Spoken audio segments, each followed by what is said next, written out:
Front சைடில் வந்து டாட்டெல்லாம் அந்த டாட் பிடிக்கிறதுக்கு டிஸ்டர்பாக அந்த பீட்ஸ் எல்லாமே எடுத்து விட்டுட்டு இங்கே சென்டர்லேருந்து 3 inches மார்க் பண்ணி இங்கேருந்து 6 inches ஹைட்டுக்கு வந்து டாட் வச்சுருக்கேன். இப்போ வந்து என்ன பண்ண போகிறோன்னா, டோட்டலாக 6 inches இருக்குது. இப்போது 3 inches கிட்ட தான் அந்த மிட் பாயிண்ட் வரும். அந்த மிட் பாயிண்ட்லேருந்து இங்கே ஒரு 1/2 inch, இந்த சைடு ஒரு 1/2 inch. ஸோ இந்த லைனெல்லாம் வந்து ஜாயின் பண்ணி விட்டுடலாம். நான் பேக்குக்கு பிடிச்சது வேறு மெத்தட், ஃப்ரண்ட்டுக்கு வந்து நான் வேறு மாதிரி பிடிக்கிறேன். அப்போ தான் ஃப்ரண்ட் போர்ஷன் வந்து உங்களுக்கு நீட்டாக இருக்கும். நான் பேக்குக்கு வந்து நார்மலாக ப்ளவுஸுக்கு பேக்குக்கு எப்படி டாட் பிடிப்போமோ அது மாதிரி பிடிச்சிட்டேன். இந்த மாதிரி இதே மெத்தட் வந்து நம்ம குர்த்தீஸ்க்கு எதுக்குனாலும் ஃபாலோ பண்ணிக்கலாம். இப்போ ஃப்ரண்ட்டு டாட் பிடிக்க ஸ்டார்ட் பண்ணிங்கன்னா நான் பீட்லாம் எடுத்து விட்டதுக்கப்புறம் இந்த சென்டர் லைன் மார்க் பண்ணியிருக்கோம் இல்லையா, அந்த லைனில் பொறுமையாகவே ஸ்டிச் பண்ணுறாங்க. ஏன்னா நம்ம பீட்ஸ்லாம் எடுத்து விட்டுட்டோம், இருந்தாலும் கொஞ்சம் தொட்டு பார்த்து ஸ்டிச் பண்ணிகிட்டே வரேன்.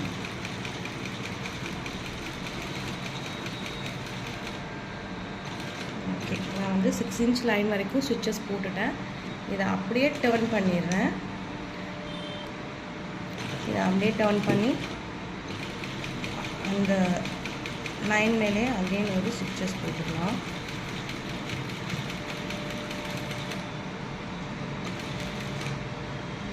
ஓகே,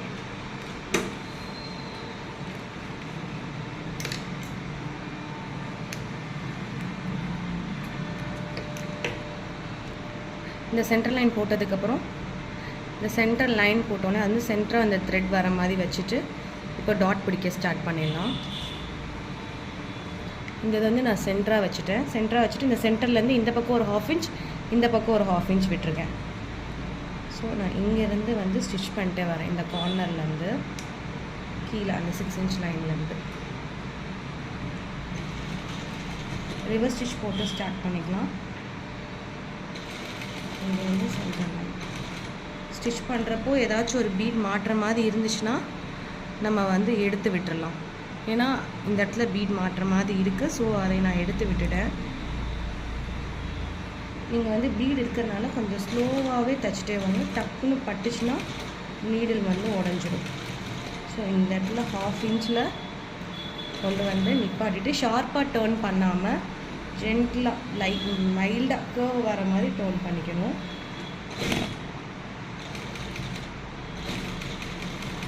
இந்த 6 inch லைன் வந்து எனக்கு இங்கே முடியுது. ஸோ ரிவர்ஸ் ஸ்டிச் போட்டு முடிச்சிட்டேன். ஸ்ட்ராங்காக இருக்க இன்னொரு ஸ்டிச்சஸ் கூட நம்ம அது மேலே போட்டுக்கலாம். ஸோ இப்போ ஃப்ரண்ட் சைட் காட்டுறேன் எப்படி இருக்குன்னு பாருங்கள். இந்த இடத்துல